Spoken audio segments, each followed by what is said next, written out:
ngira ngo mpere ku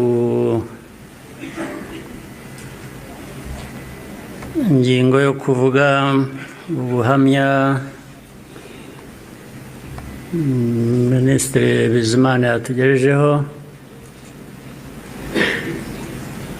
Hari ubundi buhamya burebure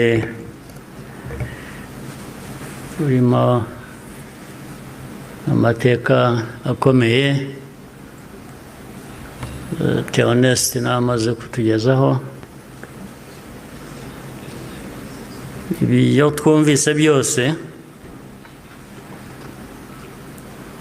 bifite aho bishingiye, ni ukuri. Abafite uko babihakana cyangwa babihakanya, ngira ngo bafite akazi gakomeye kugira ngo uhindure amateka nk'ayo y'abantu nk'abandi, uyagire uko ushaka, yaba mu gihugu hano, byaba hanze, cyane cyane bakunze guhindura aya mateka yacu ku mpamvu zitandukanye.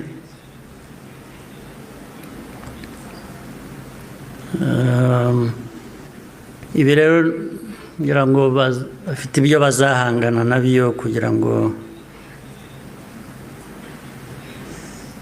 abantu bahindure amateka nk'aya bayavuga ukundi. Ariko icyo navuga nk'ibyo Theoneste yavuze,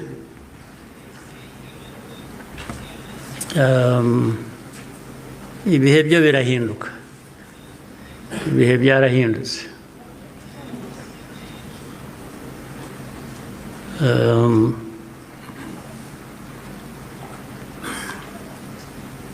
Nta uzongera gupfa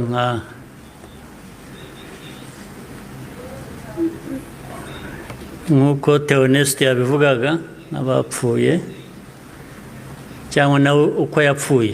Buriya yarapfuye, kuba ariho ni nko kuzuka, ariko nta wakongera gupfa kuriya. Impamvu kandi mu zindi nyinshi,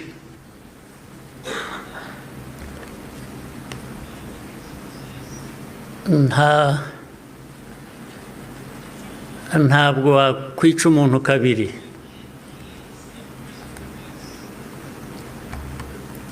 Ubigerageje azakwica mbere yo kumwica. Ubwo turi aha mutureba, bamwe bajya bashinyagura bavugira hanze. Igihugu cyose, igihugu cy'u Rwanda ureba, ntabwo gishobora gupfa kabiri.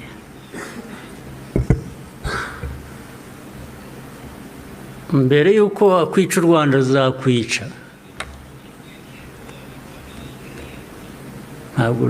Ntabwo wakwica abantu kabiri, ntibibaho. Tureba aha ntabwo twapfa kabiri.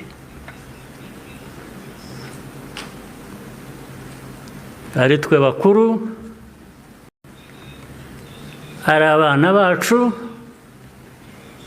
ntawe uzabica kabiri, ntibishoboka, ntabwo byakunda.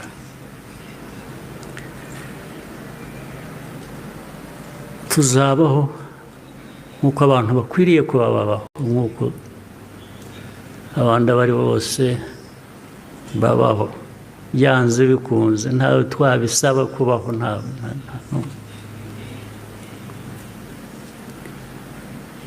uko mbivuze uku, hari ababyumva ukundi cyangwa hari abazabisubiramo ukundi, ariko uko mbivuze ni uko nguko aba ariko mu gutwara.